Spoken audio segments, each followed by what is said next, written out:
Welcome back to another episode of Late Entry, hosted as always by RBF Kyle. We on max brightness tonight, late entry. How we doing? This man's trying to give us all a tan through the computer screen. Rise up ATL. My ATL Jets, rise up. Let's go. Shout out Mike Vick, baby. And The your GOAT. boy, Double Dose. How y'all doing tonight? Toph, how was your day? Hey, I'm doing good, man. I had the day off today. Did nothing but watch NFL draft recaps, highs and lows. Really spend my whole day doing that. Okay. Kyle, what about you? Oh man, yeah, I had a good day. I worked about 40 hours in the last 3 days leading up to today, and then My I got word. to go round trip to and from Kalamazoo leading up to recording this podcast. To anybody outside of Michigan who doesn't know what that means, I went from Metro Detroit to Kalamazoo and back. That's like a 6-hour round trip. Went to visit my grandpa. He gave me a couch, which was pretty cool. But I honestly, like, being downtown, I've been down there, I don't know, countless times in my life, but like in the last few years, I've been down there only with for family shit, right? And every time leading up to that, I was going up to KZoo to come hang out with you or other friends at Western. We were just getting down on campus. So my question is, what is there to actually do in Kalamazoo? Because I either go to Panera or this same restaurant that my grandpa likes, or I hang out at Western or at an apartment near Western with you guys and get fucked up. So like, what is there actually to do in KZoo? Kyle, I'm so glad you said that. Hold on. Let me talk real first. First, if you haven't, go ahead and visit Zap Zone over there by Crossroads Mall. Best Okay. place in Kalamazoo. So there you go. There's your Okay. answer. All right. That's number one. I'm going to hit Zap Zone next time. All right. Because Miranda and I, we're about to make a trip out there. So I really am like putting down an itinerary here. Okay, so If look. you do go, let me know, and hopefully I'm working that day. All right, bet. So this is gonna be the new plan then, right? Because KZoo it's not impossible of a drive from Chicago. So look, we gonna plan a day. We gonna go over to Zap Zone. We gonna see Toph at work, and then we gonna crash Toph's house for an in-person podcast episode. Nope, not doing that. Not doing that. You had him in the first half. You gonna make us film it at the Best Western? Toph's gonna pull up to the Best Western before he has us at his house. We can. Oh, you know what? We can do it at Matt's house. There you go. Oh, Matt lives out there? Yeah. Oh, okay. Oh, Yep. Yeah, I knew that. All right. It's been a long time doing this podcasting. 4-person late entry live from Matt's basement. There you go. No, but Spencer, what did you do out there? Like, I mean, obviously you bar hopped and did stuff like that, but like, what else is there to do? I just wanted to give you've been out here chasing some motion for a little bit. We've been giving you some grief over the motion thing, but I want to come out here and say, in RBF Kyle's defense, I think 2 or 3 times back from the last time that he visited me when we were in college, I have a picture. I have picture proof of this. I will find it. If I had known, I would have prepared this. I have picture proof of Kyle pulling up. Didn't know anybody but me. In a circle, 4 other black dudes out here freestyle. And getting down with it.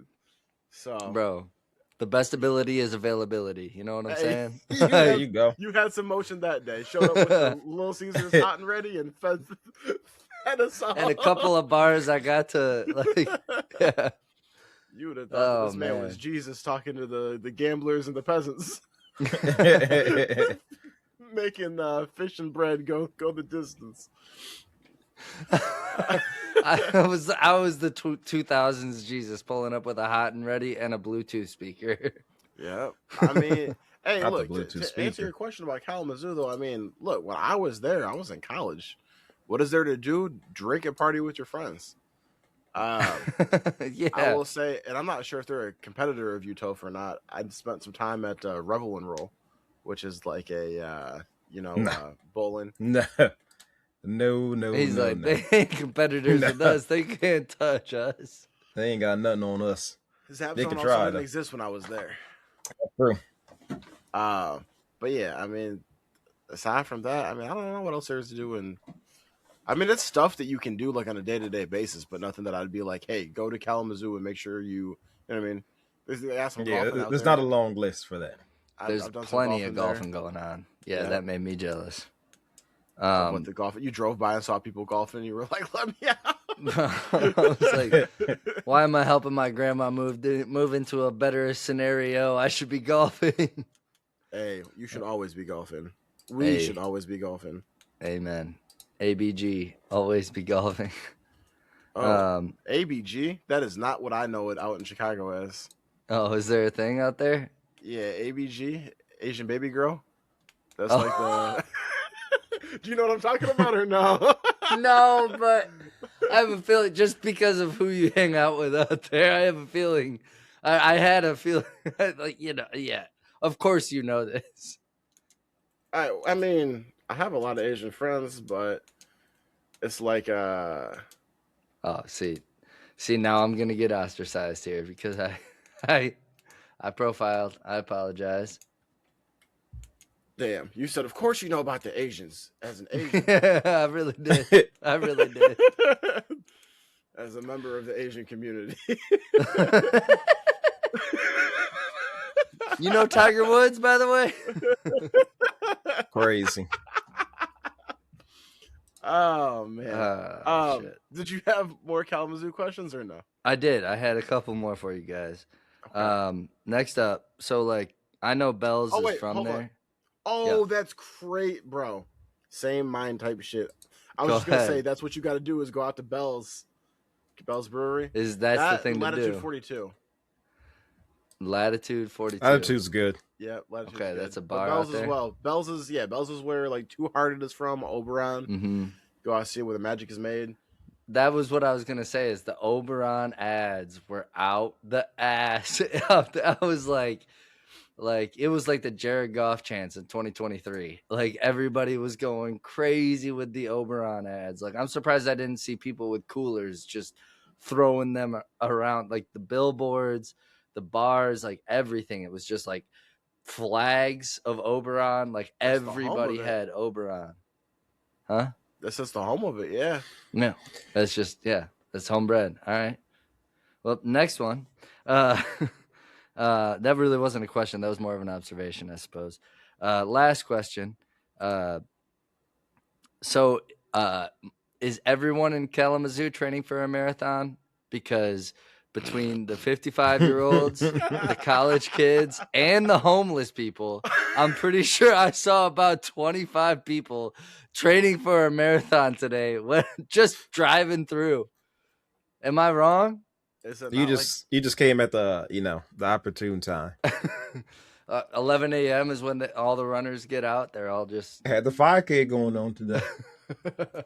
I feel like that's common like anywhere that there's like people on sidewalks though. I see people running in Chicago every day, even in the winter. That's true. It was just like it wasn't like when you see a cross country practice, but it was the closest thing I've seen to it. Like I knew it wasn't organized, but there were so many people running on the sidewalk. Well, run clubs have gotten big too. Mm-hmm. True. I guess. Yeah. I mean, hey, Maybe it was a run clubs in KZoo. Holler at them. The homeless people are looking for one clearly because they were getting after it.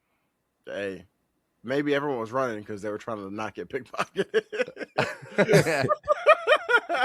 That's crazy. I wasn't gonna go there. That's why I ended my questions where I ended them. Diabolical. Yeah. It seemed like a safe place to me. Yeah, Kalamazoo. I've heard it's getting progressively worse. Unfortunately, I've heard that the Hawaiians starting to act up. the opposite. Hawaiians they ain't never gonna stop acting up. Yeah, Kalamazoo is very interesting because it's broken down into like there's the college, and then there's the rest of Kalamazoo, and the rest of Kalamazoo can get much more greasy. It get crazy, yeah. Even by like Kalamazoo College, it was getting a little weird over there. Yeah, and I mean, but like you live close to Detroit, I live in Chicago, so I mean it's there's levels to it, but Right.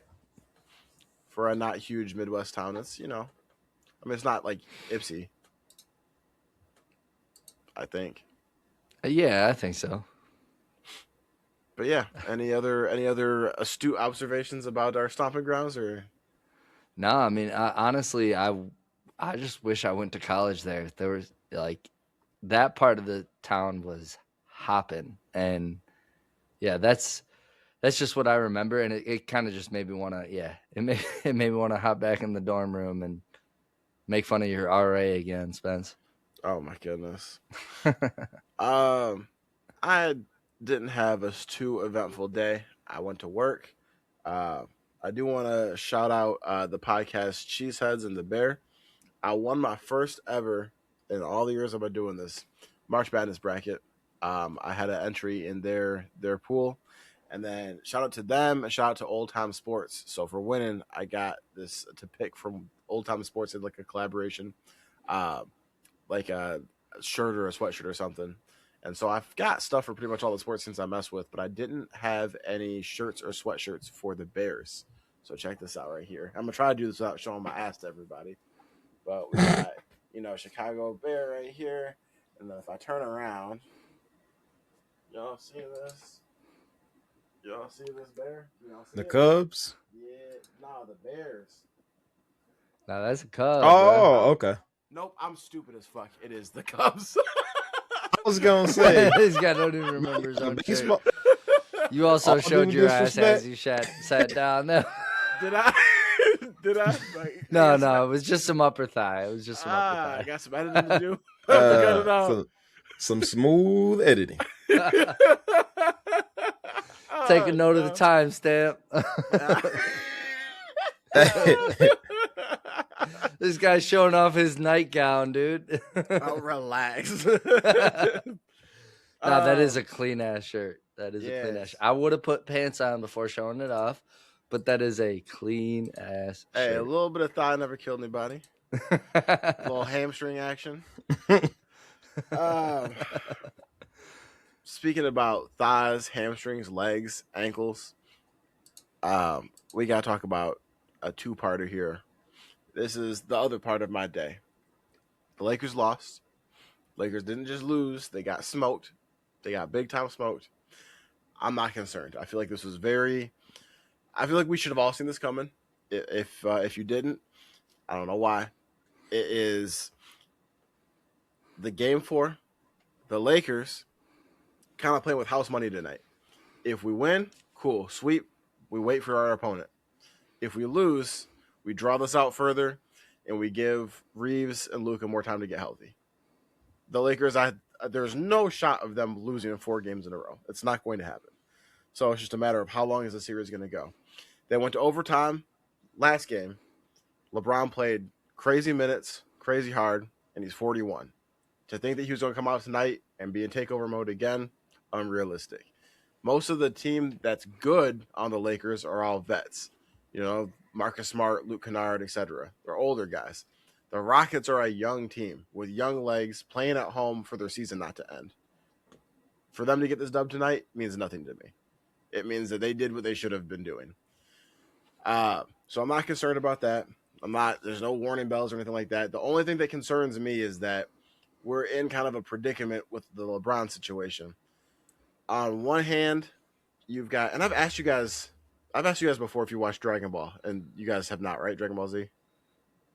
Not really. I mean, I know what Not it is, but I religiously. stopped after after the GT era came out. It was definitely Super. I stopped a long time ago. Oh wait, so you watched it when they with Cell, right? Yeah, the Cell Saga, the Okay. Boo Saga, all that. You remember when they were waiting for Goku to get out the hyperbolic time chamber, and Cell was there, and Piccolo, or well, not Piccolo, Tien was hitting him with that tri-beam blast, and he just kept him in that little cave. He just kept blasting him back Over and over. with the tri-beam blast over and over for hours until he completely ran out of all energy, and then got smoked. But he gave Goku enough time to get out that chamber. That's where I feel like we're at with LeBron. It's like, it's like, hey, we need Luka and we need Reeves badly. But how much is LeBron going to have to give to get them out of this series? and then to give enough time for Luka to come back, what is Bron going to have left next series? That's really what concerns me the most of everything. Because if you have a completely depleted Bron, you're probably not doing anything. Luka's great, Reeves is great, but I think you need something from Bron. So it's just a matter of like, how much energy can he save while still winning this series? You know what I mean? Yeah. That's a tough question. For a 41-year-old man, that's tough. And you're asking him at 41 to carry this team through a series. And granted, it is the Rockets, and it's the Rockets for 2 out of 3 games, or 3 out of 4 games without KD. Like, yes, it is that. They're still professional basketball players, and they still were a playoff team without KD last season. So it's easy for you to make excuses now, but yeah. Who's making excuses? No. We're gonna win. We're gonna win. No, I know. But you're you're trying to add to the lore of how good this win is gonna be. No, brother, we're playing the Thunder next series. We're getting destroyed. Like this is all cool. I'm tuning in. I'm just saying. The reason I asked y'all to push this podcast back tonight so that I can watch this game, whenever they close this series out, might be the last time we ever watch LeBron win a playoff game again. Sure. like you know what I mean? Like that. We don't know. Tomorrow is not. I understand. Next season's that's. Not promised. They're playing. I understand that. Next. This is probably wraps. Do I want it to be? No. I'm going to be rooting for them against the Thunder? Yes. But is it most likely over after this series? Yes. So, that being said, we need to talk about Kevin Durant and the Rockets. And this is not a situation of me trying to rage bait you this time, Kyle. But I got some shit that I need to get off my chest. You guys both were here when the Rockets traded for KD in the last offseason. Yeah. I think all 3 of us were on the episode together, right? Mm-hmm. Yeah. If you guys remember, I said that was a terrible decision and that I don't understand why any team would keep giving up first-round picks and young players to get Kevin Durant when nothing has been – he has not elevated any team since the Warriors. And I'm not saying this just as like a, hate KD fest, but it doesn't make any sense to me. You had such a young nucleus that was on the up, coming up. A coach that seemed like he had stuff figured out and everything. And it was just, all right, they just need more time to mature and get better. And instead you trade first-round picks. What is it, Jalen Green? Is that the player that they traded? Yeah. Yep. All that. Just for Kevin Durant to come in there, get a burner account, destroy the locker room when his burner gets leaked, and then get hurt for the playoffs. And then I'm not ever going to come out here and say that I definitively know that Kevin Durant is too hurt to play. What I will say is that it sure as hell looks optically like he quit on his team. Especially you were injured, you came back, you played like hot dog water. Your own teammates called you out. Jabari Smith, yep. He said, mix up 2 different Jabaris. He said, hey, we need you to be Kevin Durant. Like, I don't care if you're getting doubled. You need to figure it out. Shout out Jabari Parker, wherever you read out there, man. He was a hooper. He was. He said, we need you to be Kevin Durant. Like, I don't care if you get doubled. You need to be our best player. We got you for a reason to carry us. And what did Kevin Durant do? All right, cool. Y'all want to talk that shit? Watch me not play the next game. And let me not play the game after that. And, hey, if we get swept, we get swept. I'm not going to be here. And I'm not, like I said, I have no way of knowing that he is definitively too hurt to play. But optically, it looks terrible. And then the stories are coming out. He's not even talking to teammates. He's rehabbing away from them, stuff like that. They have no idea what his status is. Teammates have had no communication with him, their best player. So you brought this guy in here to be your hired gun. He's giving you absolutely nothing, and he's tearing your locker room apart. Meanwhile, you lost pieces to get this guy. And they're going to lose, probably going to be a gentleman's sweep. Ime Udoka might be gone because of this collapse. And Kevin Durant does not give 2 fucks because all he wants to do is score 25 points a game on a contender and not do any sort of leadership, nothing else like that. And then your petty ass want to sit there in street clothes, down 0-3, and wave by at DeAndre Ayton after he gets ejected tonight. He has done nothing aside from his jump shot. The man has done absolutely nothing to garner any respect from me since OKC. And I'm going to leave it at that. All right. All due disrespect from none other than the KD hater. Do y'all have any defense of this? I don't got a ton of defense. I think he's shown his hand in all of this. I mean, he played 81 games this year. I think that's something, but I do hear you that everything outside of his attitude on the court or even like on the bench tonight, he was acting chummy with everybody the second they were up by 18, I mean, I think he's a guy who demands more from his teammates, but I don't think it's almost like, if Kobe demanded everything from his teammates, but then Kobe didn't back it up, like that's how I guess I feel the dynamic looks like. I don't know what's happening. I'm not discrediting KD's work ethic.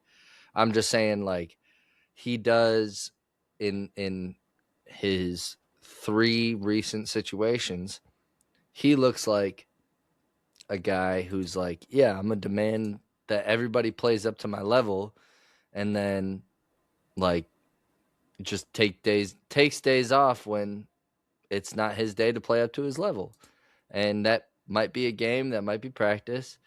I do see that trend. Kyle. Who name one? Oh, on this elevated. team, I think he elevated the Brooklyn Nets. I do. I think that was the last team he was actually helping elevate, and then all the shit went down with him and Kyrie, and like it was over.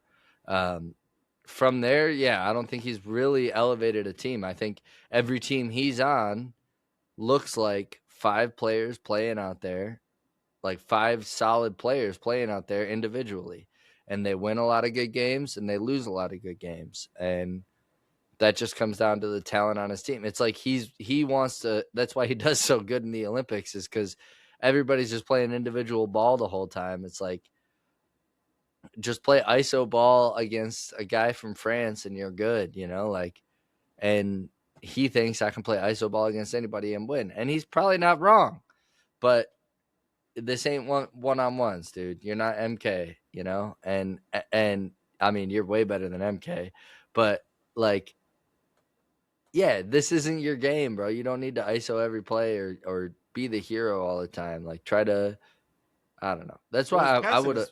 His passing hasn't been good either, because he gets double teamed and just turns the ball over. I know he does. He's been scrambling this year. It's been really bad.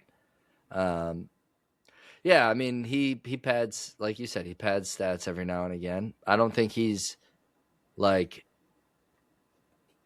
I don't know. I don't think he's a James Harden stat padder.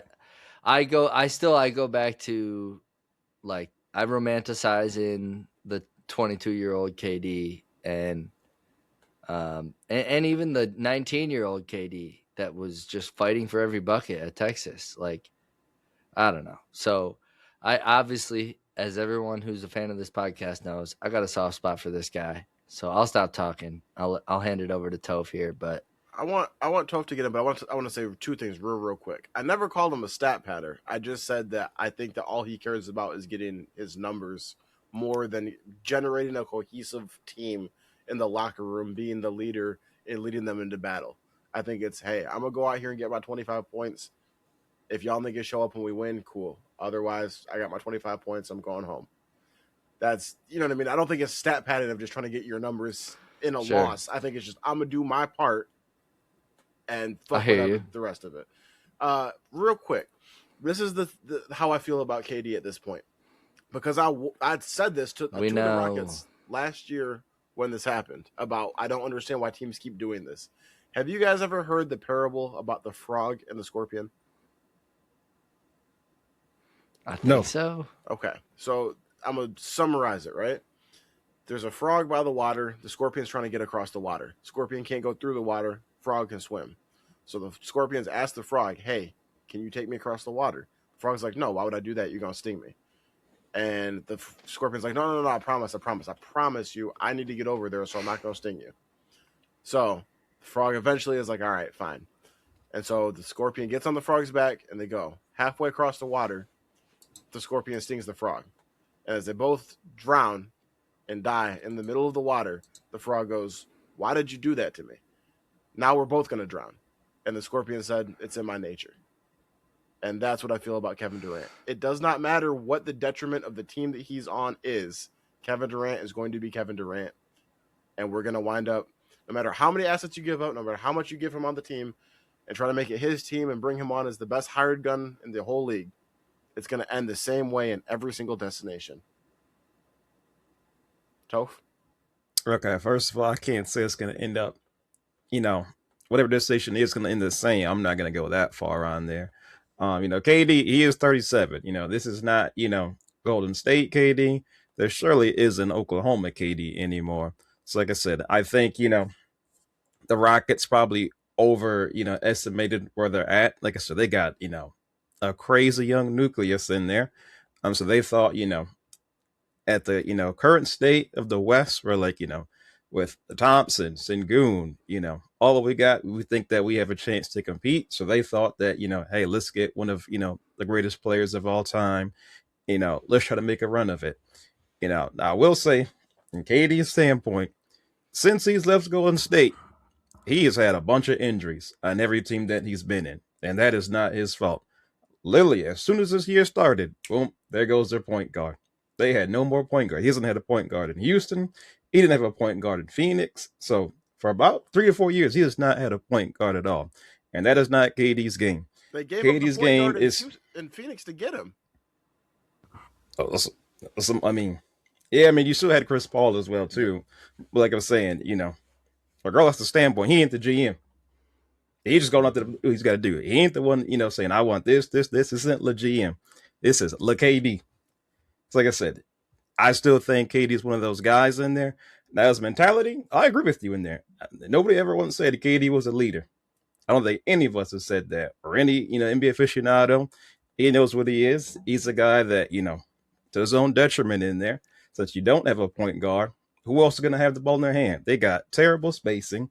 Amen Thompson, great player. But like I said, he's not somebody at the standpoint in his career that you're going to give the ball to in the last 10 minutes to make a play.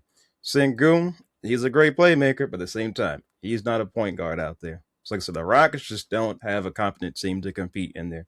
And it doesn't matter if it was the Rockets win the Lakers, they're still probably going to get swept or gentleman sweep by OKC.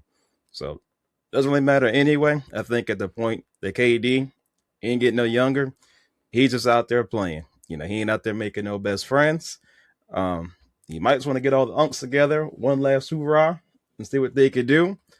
But like I said, unfortunate KD standpoint, this is where he's at. Like I said, nobody said the Rockets were going to, win a championship this year anyway. I think it'd be a little bit different if you had Fred VanVleet, but since he tore the ACL, you didn't have your point guard the whole entire year.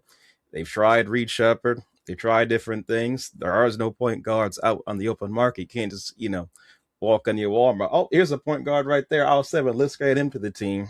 They basically had a run with they had this whole entire year. Do you think that they could have just as easily lost in the first round and still had their first round picks and Jalen Green? Yeah. No, Jalen Green was the Rockets were done with him. Him and Ime Udoka, never saw eye to eye in there. Also, the Rockets players, the fans are also done with Ime Udoka. Boston would have told you as well, too, that he got more credit than he should have deserved on there.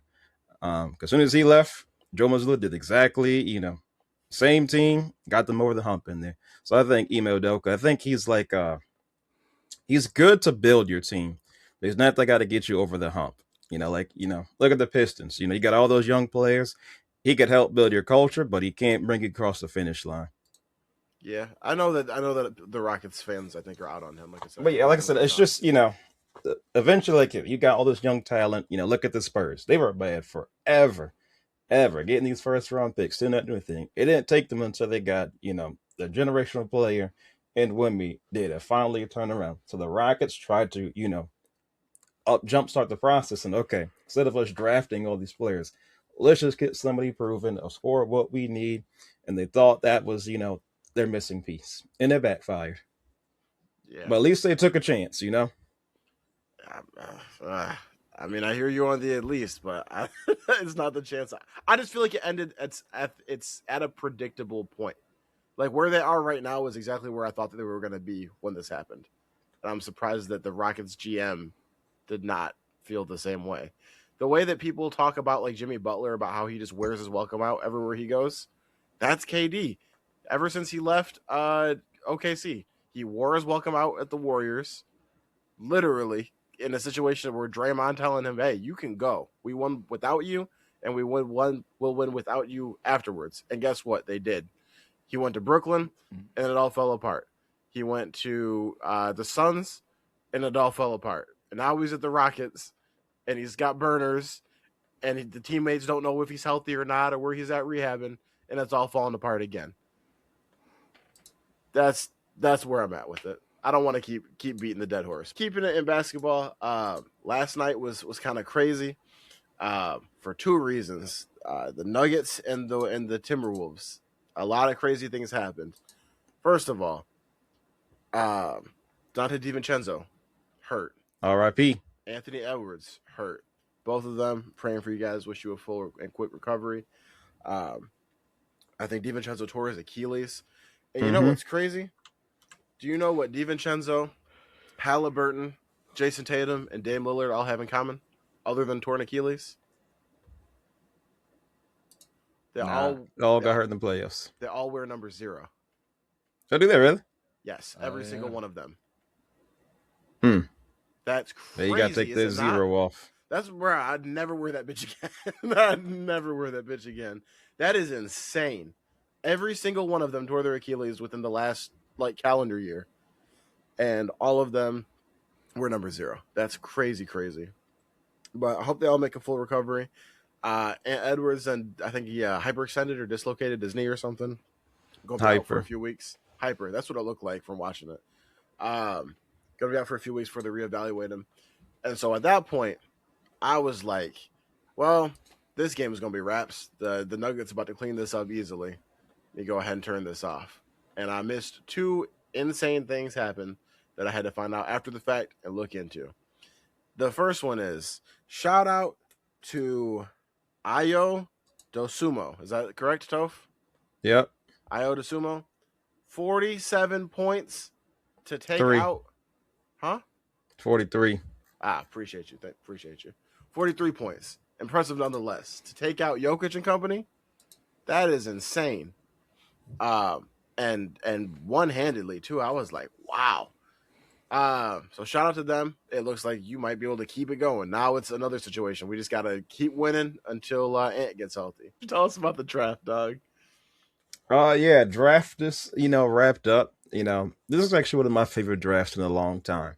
Same. Just because you didn't have all the Louis bags, the Versace, the Richard Mille, the Chrome Hearts, all the fancy flash. You had some really good quality to kind of help, your teams out there. So we missed Kyle, in our draft breakdown. Back then we only had round 1. A lot happened after that. So I want to ask Kyle, as the main Lions fan here, how do you, don't give me that look right there. Don't give me that look. Yeah. So Kyle, go ahead and break down, how you like the Lions. How you think they're looking so far? Honestly, I was incredibly impressed with the draft. First round, taking Blake Miller, 54 started games out of college. Just Mr. Consistency, hasn't had an injury since high school. That's the type of shit you want to see, Oof. I didn't know about that one. Okay. Good stats. And he replaced Taylor Decker, who we just lost. That's a W, right? Then you go into day 2. You get Derek Moore, finally a bookend for our defensive end position, and it's none other than a Michigan man. So, everybody in Metro Detroit was going crazy the second that happened. Miranda and I, we were driving home from our friend's house, and that pick came through on my ESPN app. And she'd been watching plenty of Michigan football with me this year, so she knew who Derek Moore was, and she was like, oh my, she was shaking my shirt while I was driving us home. Like, are you kidding me? That guy. So that one, that's my favorite pick of the whole draft. We got Kendrick Law in the 7th round to replace Khalif Raymond, as depressing as it is that he's gone. We got some young blood in there, and the kid looks fast as hell. And the last one that I really want to make a comment on is Holder, also from Michigan, linebacker. Went out in the Ohio State game, and he was literally like punching his thigh because he was so pissed that he couldn't play through that game with an ankle injury. If that ain't a Lion, I don't know what is. A guy who's just like doesn't want to get out of the game, might not be the fastest or the best, but had plenty of pass breakups for a guy that is not a coverage linebacker in his senior season. Look, I think this was a success. I think that Brad Holmes ate his medicine. Dan Campbell said, we're good last year. Clearly they weren't. They got better now. And I just hope this translates.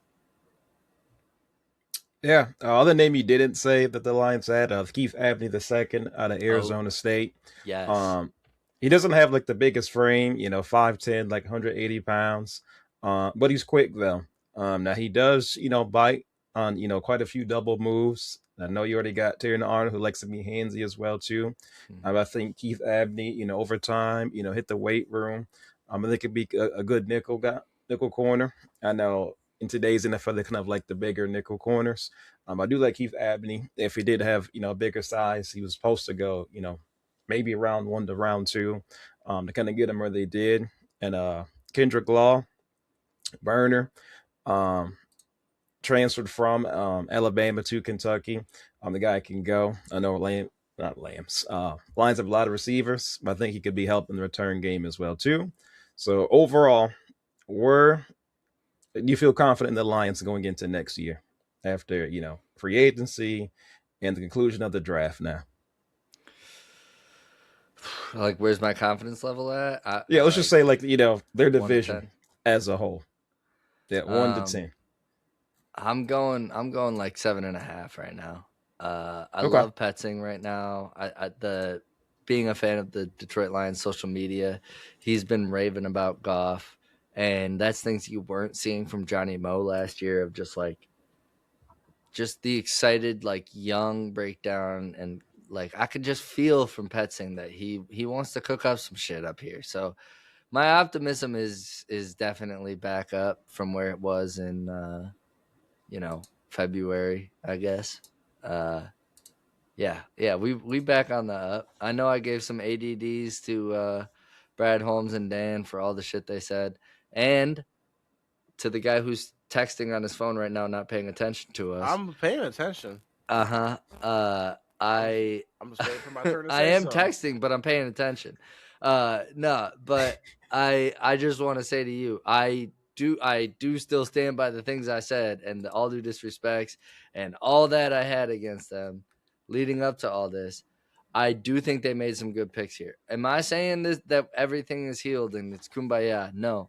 I'm still pissed at Brad for saying the things he said and being as cocky as he was. All I'm saying is that this draft kind of showed me that they're taking their medicine. They're realizing, oh shit, like, yeah, we weren't necessarily good where we were, and we need to build now. Like everybody was like saying to them, as if, I don't know. Not that we know anything. We're local fans. We don't know shit, and there's a bunch of crazy fans that are going too crazy. But they took a little bit of the beat of the pulse from the city, I think, on this draft. Am I allowed to talk, Toph? Yeah, you can talk. All right. I got to raise my hand. Wait till I'm called upon. I just want to say 2 things about it. One, I think that it was a promising draft. I think that we still don't really know what's going to happen until we see the games. Like, yes, the draft looked promising, but we still need to see if this offensive coordinator can offensive coordinate. 100%. Coordinate offensively. Like, you know what I mean? Like, he said, are them X's, are they Owen? No, for real. Like, yes, we had offensive line issues last season for sure. And we put up a bunch of fucking points that didn't fucking matter. I just need to see when rubber meets the road, can we scheme up the shit to do? Like, and yes, we got to see what our defense looks like, and we got to not have injuries and stuff like that. When you have as many good players on offense as we do, we need to see a motherfucker that can drive the car. It's cool to have a fucking Lambo outside. Can you drive that bitch? And John Morton and Dan Campbell last year could not drive that motherfucker. They kept crashing. We got to see this year, can you drive the car? So until we see some games, we're going to find out. You know what I mean? Like, it's harder to predict for me this year than it was last year. Last year, I knew we were cooked. I knew we were chopped. Did I think we were going to miss the playoffs? I didn't know if it was going to be that bad, but I knew it was going to be bad. This year, we're going to find out. But I think a lot of it has to do with how this offensive play calling looks. Yeah. Also, I guess, that, like, to build on what you just said, I agree with you, and my prediction is we will be contenders for the playoffs again next year. Will we make it? I don't know. But I think we will. Our skin will be shown. Our teeth will be shown. I don't want to hear none of that shit. Contenders to make the playoffs? What the fuck are you talking about? If we miss the playoffs again, someone needs to get fired. Well, I'm talking about. All right, we're running a show here, right? I'm sitting here talking about if the national media considers us a contender again next year, and we fulfilled that. I guess I'm talking in circles. We need to be Super Bowl contenders. We don't have to win the Super Bowl. We need to be Super Bowl contenders. Contenders to make the playoffs. Someone needs to lose a job. If we miss the playoffs, hell no. We need to win a playoff game. We're in the second toughest division in football too. But okay, I do agree with you. That's not changing. I agree with you. Can you handle being in the second toughest division of football, or can you get the fuck out and let someone else take over? Because we ain't here to fucking waste the primes of fucking Jahmyr Gibbs and St. Brown and fucking the list goes on and on. Yeah, true. Last thing I'd say for the Lions, I wish they would have drafted a running back. I know they got Pacheco. I feel like we've seen Pacheco. You could have got another guy, especially in the draft. A young jet, fresh legs. Just because kind of like what Spence was saying, because I feel like Gibbs gets used way too much. That man's out there, catching the ball, running the ball. He gets a lot of touches, and the more and more that goes on, running backs do not have a long shelf life. So like I said, I just worry about, how many touches that guy gets on a game-to-game basis. I think that if we had drafted a running back, you'd have seen half of Detroit jump out their fucking windows. Furthermore, you, Mr. Wearing number 7, Bijan, you about to see exactly what that looks like this season. Hey, no more alligators I'm glad. over there. Yeah, I'm glad. I like, having people, I don't want to have just one running back take all the carries. It helps their shelf life. Real quick, since apparently I'm not the real Lions fan on this motherfucker, let me talk about my other team then. Only thing I care about the Packers, these niggas drafted a motherfucking kicker. Please get Brandon McMinus 7 points the fuck off my team before the season starts. Thank you. He's had a lot of success in a lot of different Fuck franchises. that nigga, gone. Put that nigga in a cannon and shoot him into the sun. Yes, absolutely, bro. Fuck him forever. Not with the Packers. You can go kick somewhere the fuck else, and not on the fucking Lions either. I've told you this before. Kickers have one fucking job. All you do every fucking day, as it pertains to your professional career, is to kick a fucking ball through the uprights. This nigga missed 3 kicks in a playoff game. I never want to see him on my team again. I'm sorry. Could you repeat that? Matt LaFleur's dick was too far down your throat for me to understand you. That didn't even make sense. You act like I'm glazing Matt LaFleur. I'm hating on the kicker. I'm just talking about you being a Packers fan. That's all. Anyways, Toph. Packers fans, Lions fans, and he's lived in Chicago. Hey. Next up, he can move to Minnesota. I'm just waiting for it. Do the whole round trip. That's where I draw the line at. That's where I draw the line at. But hey. Next up, we got the boys. And I ain't talking about the Cowboys. Talking about the young Jets down there in Atlanta. Me personally, my team, every single year, usually I want my team to lose. This year, we got to start getting some W's in there. For me, a successful season, let's make the playoffs. Overall, their draft, I give my team a 7. First pick we got, well, first we didn't have no picks because we gave them all to the Rams. So we didn't have too much to draft. The picks that we had to hit them. Avion Terrell, Terrell's little brother. Welcome to the fold. Move in with your brother. You got the Terrell boys locking stuff up. Love that pick. Young scrappy jit. He's a small dude, needs to put some weight on, hit the gym. Actually, you might want to just sleep in the locker room. Don't go home. Do you realize that you guys have 2 B Robinsons that run in the offense Yeah, and 2 A Terrells sure in do. defense? That's yes, hilarious. sir. I love it. So we're gonna miss some Nothing wrong with parlays. that. Y'all better be more paying attention.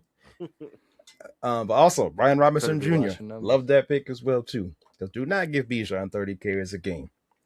I don't want them making other carries. Nice even. Well, not even, but no Nice. more than 24 touches. Yeah. We kept Nice him off 23 and 9 type Yep. shit. He's more of a receiver anyway, so that's fine with me. Next up, my favorite player, also somebody I absolutely torched those with in college football, Mr. Zachariah Branch. I wanted this man so bad. He was my number one player I wanted for the Falcons. I thought he was going to go in the second when he didn't. I said, well, there goes a chance to get Mr. Zachariah Branch. But we got him in the third. He's a small dude, but the man runs a 4.3. He's a slot demon, and that's what we needed. Outside of Drake London, I love it. Kyle Pitts, we got some real speed on the team. Explosive, dynamic. We got to keep up with the Saints. So that's what they got Jordan Tyson, Chris Olave, and we got shucked tonight. We getting shucked tonight. We got to stop those Saints, man. That division is getting tougher. Panthers are doing their things. Bucks, they're still the Bucks. Like I said, ain't no easy cakewalk in the South. We also got Harold Perkins Jr., who was actually supposed to be a first-round pick. He fell completely off the map. He did have an unfortunate injury last year, which brought him all the way down to, I think, the 6th-round pick. Not the biggest guy. He's primarily an edge rusher. So with his small frame, he might be getting bullied. Might have to get kind of creative, put him in a nice little package. So that way, man, out there getting blown up to get to the quarterback. But overall, I love it. We also brought in Jahan Dotson, B-Rob Jr., Tua as well, too, which we don't know what's going to happen at quarterback. Let's see how it goes. I think we should have at least a top 10 defense, if not the NFL, at least in the NFC. They got to stay out of trouble. I don't know what's going on with James Pierce. He might not be playing this year. So a lot is going to come down to him. He brought in Azeez Oshalari from the Giants, Deshaun Hand, Christian Harris. So defense should be really good. I'm happy with that. Next up, we got the Giants. They absolutely killed the draft. Knocked out the park. I gave them a 9 out of 10. Arvell Reese, Francis Malinois, picked up Colton Hood, Malachi Fields from Notre Dame. They should have a top 5 defensive line. Anything outside of that, absolute failure. Improved secondary. You had Colton Hood, Drew Phillips, Greg Newsome. Love it. Giants, got to protect Dart from himself. They need to protect on the offensive line. Get healthy. The offense should be damn near explosive. Personally, I wish they would have drafted another running back. I know you got Tyrone Trace and Cam Scatterbo. Devin Singers is still there. Still got Eric Gray. But I know they really wanted Jeremiah Love. I thought it gave him that just extra explosive pop. Tracy's good, but I think they could have done a little bit better. No offense to Tyrone Tracy, but I just wanted something a little bit more younger juice. Lastly, the It Man himself, the Chargers. I gave them an 8.5. They drafted the fastest player in the entire draft, Brennan Thompson out of Mississippi State, who ran a 4.26 40-yard dash. The man can absolutely fly. The Chargers have been missing that deep threat for years. I know they had Mike Williams, who's more of, a jump ball deep threat, but I mean that guy that runs that deep post. You can't press this man. Now, he is like really, really small. If I remember, in college football 26, he's like 5'8", like 160 pounds. Oh, So he weighs nothing. So you probably can jam up. But if you miss, that boy's gone. He can also return as well, too, which helps. They also got old man Akeem Mesidor from Miami, Ruben Bain's running mate. Khalil Mack, He is still doing his thing, but that man's like 45 years old, basically Tom Brady's age. So you got to get some youth in there. They also drafted 4 offensive linemen because you know them linemen never stay healthy in LA. So if they have healthy offensive line, interior gets better. They were right there. I really thought they were going to make some moves, and everything came to a crumbling halt. Tackles got hurt. Justin Herbert got hurt again. So if everybody stays healthy, they got Keaton Mitchell from Baltimore as well too, which helped in the return game. Also helped Omar Hampton as well too. Trey Harris, Lad McConkey, QJ. You got to build on what you did last year. If you could take another step to be that number two, because Keenan Allen is no longer there, so it's really just the young guys. And you still got Alronde. But overall, I do like the Chargers. I think they did a lot. Just got to put it all together now. And that is all I got for the draft recap. Who do you? My one question to you is: who would you expect to be the starter at quarterback for the Falcons? Honestly, Or let me say this: who do you think starts more games? Tua. Okay. Just because he's more proven. You're kind of in that win now mode because, like I said, you don't necessarily know who your quarterback of the future is, but you got an amazing running back. You got Drake London, and your defense. They're all still young. Just like I always say, with these contracts, when you got these people on these rookie deals, you got to strike right now. So, like I said, thankfully, you got Tua for 2 pennies because the Dolphins are still cutting that man's check. So you're basically playing with house money. But like I said, you just broke off Kyle Pitts. I think they're in the win now mode. I used to always say, I hope the Falcons lose. That's no longer the case. We got to start getting some wins now. But yeah, I would want Tua to start personally. Look, I know we missed the playoffs last year, but I would cry if my win now mode was to a quarterback. That's all we got. Now, there are That's your some only hope. amazing quarterbacks coming in next year. Like I said, you still picked up Penix first round, so you had that 5th-year option. And he still has 2 more years, including this one, still 3. So, like I said, you're kind of in that win now mode, even though your quarterback situation is looking dicey. They're kind of in that purgatory mode. If you lose, that's just another year off Bijan Robinson, Drake London. So it's kind of like they're more built to win now. It's just the quarterback position is just dicey right now. Who do you think is going to have the most success out of the next 2 years, the Lions or the Falcons? I mean, the Lions. You got, Jared Goff. I say he's not, we always say that force multiplier, but overall from, coaching, GM, where the team's at, I trust the Lions way more than the Falcons. Okay. Kyle, you have anything else on the draft, or we keep pushing? I trust the Lions way more than the Falcons as well. Yeah. Hey, no offense Obviously. taken there. That's just real. All right. And now, Conspiracy Kyle is going to tell us about some conspiracy. Let's see what this is. Can I tell you something? Yes, what? So I thought that you were gonna scare me when I came in. I don't know why. So in my dressing room, you have the bathroom with the cameras. So I put towels all over the camera. Oh. And I went and peed in Kobe Bryant's dressing room because I was scared. Well, you're right. I was trying to scare you. Really? You got here an hour early, and I was trying to scare you, and it was 2. So it doesn't matter if you put the stuff over the cameras. I had to be in there, and you got here before I could get. I was going to hide. See? You were right. Yes. You ruined it. I'm sorry. You ruined it. I'm sorry. Oh well, that's okay. Okay. I'll get you, my pretty. I'll get you. The last time I saw you was at the teen show. Can I tell you something? Yes, what? So Oh, that's All right, crazy. so that's the full clip. Yeah. So Selena Gomez was on Ellen DeGeneres years ago, and she covered up cameras that she found in the bathroom of her dressing room and went and used Kobe Bryant's old room.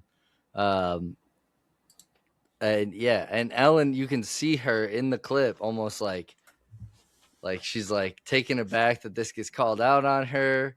And I mean, we all know Ellen's a friend of Puff Daddy, and so to me, this just felt like a perfect storm of her just, and who knows how many clips she did get of Michael B. Jordan taking a shower or something, like while he was in the dressing room and he didn't notice the cameras, but Selena happened to notice them and that was the worst cover up ever. Oh, it didn't matter if the cameras were covered up. I was just going to get in there to scare you. Like, that is the most like egregious, most bullshit excuse as to like pulling an Ashton Kutcher, like this isn't punked, and even Punk didn't put him in the bathrooms. So I don't know. I just came across that clip and I was like, this is totally, completely incriminating against Ellen and that whole situation. Here's where I'm at with it. Because, I mean, optically that probably looks bad. But I think that where technology is and has been for years, if you have Ellen Degeneres money and you're really trying to get somebody on camera using the bathroom, you can afford to get cameras that you're not going to notice. Which is why a bunch of people probably didn't. But Selena Gomez has been, I mean, this is like, she's been a star since she was 13. So she's been put in these positions.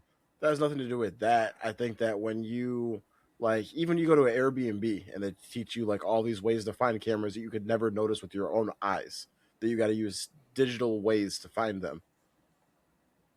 Ellen could afford to get a little tiny camera that you would never fucking notice and put that bitch 12 inside. years ago, though? Yeah. She got hella money. Okay. So you think this is a legit thing where she had a whole setup where Selena Gomez was going to be in the bathroom and she was going to pull a prank on her? Because that's how this whole thing's set up. I think that if Ellen was trying to get pictures or videos of Selena Gomez naked in the bathroom, Selena Gomez would not have seen those cameras and been able to cover them up. She can go in there with a digital wand looking to try to find them. 12 years ago was 2024 or 2014. They had cameras like that back then. Okay. I mean, cameras being called out in a bathroom alone should be incriminating. Like, I don't care if it's a prank or not. You got cameras in a bathroom, and then you got the link to her and Diddy, and then, like, I mean, to me, this just makes sense that happened. Like, I mean, yeah, we're gonna say alleged for the podcast, but to me, this happened. Toph? Yeah, like I said, I would say Ellen, she ought to be on that weird stuff. She got that weird energy about her. I mean, that looked, I mean, how old was that clip? I mean, because Selena didn't even look that old in that video, at least to me. I don't know exactly when that was from. Okay, yeah. I mean, like I said, just any kind of, camera in a bathroom, that's just weird to me. So, typical Ellen to me. Not surprised. I think that it's like, probably weird, but it sounds like she was trying to, I don't know. I just think that if people wanted to, I think that if she wanted to actually get those shots, you wouldn't have known that that camera was there. Yeah. That shit would look like that shit would be looking like one of those little fucking soap things that they put in the inside of the toilet bowl that fucking just flushes up the toilet, aiming straight up, getting fucking coochie shots. Like, you would have never known that motherfucker was there. Like, you know what I mean? She had probably a big ass viewable camera up in the fucking corner of the fucking dressing room that you would obviously see. That, you know what I mean? That's what I'm thinking. I'm just thinking that if you were trying to do some shit like that, she has the tools to get it done for real. Yeah, or you've been getting away with the same thing for so long, and then you finally got called out because someone finally caught on, or someone just finally said something. You think that there's just been cameras up in this motherfucking corner, bruh? I'm saying Selena Gomez was PR trained by the time she was 13. That's all I'm saying, and so she's gonna know what a camera looks like around her, and she is of our generation of a person that's gonna be of like the utmost awareness of when someone's trying to record her without her knowing. And so she's going to be the first person to pick up on, hey, I saw that there were cameras in there. And so I covered them up. And then Ellen very visibly, if you go rewatch it when we're off air, she got very nervous when that was said. Like no one had ever picked up on it before that she'd tried to record. I'm not saying that Ellen's trying to record like G-Bass, JB Smoove or like freaking like Ja Rule. She's trying to record like females and young female artists, obviously, which is why Selena is going to be the one that notices it. If you are in the comments, let us know what you think. Do you think that she was out here creeping, or you think that if she was trying to creep, she would have had the tools to get the job done? Let us know. Let us know. I hate that. Anything else? I think that's Nope. it, right? Don't Toph? forget to like, subscribe, tell your mama, tell your sneaky link, tell your Hey, sneaky Hey, links. hold on, colonizer! Don't come for my man Toph's job. I was trying. Christopher Columbus of the outro is crazy. First of all, what Kyle did, he did all right. He did it justice. As he said, comment, like, subscribe. Hit us up on other social media, Instagram, TikTok, at Late Entry Podcast. If you listen to us audio, we got Apple Music, Spotify. Mm-hmm. Mm-hmm. And on that note, Late Entry, we out. Peace. Peace.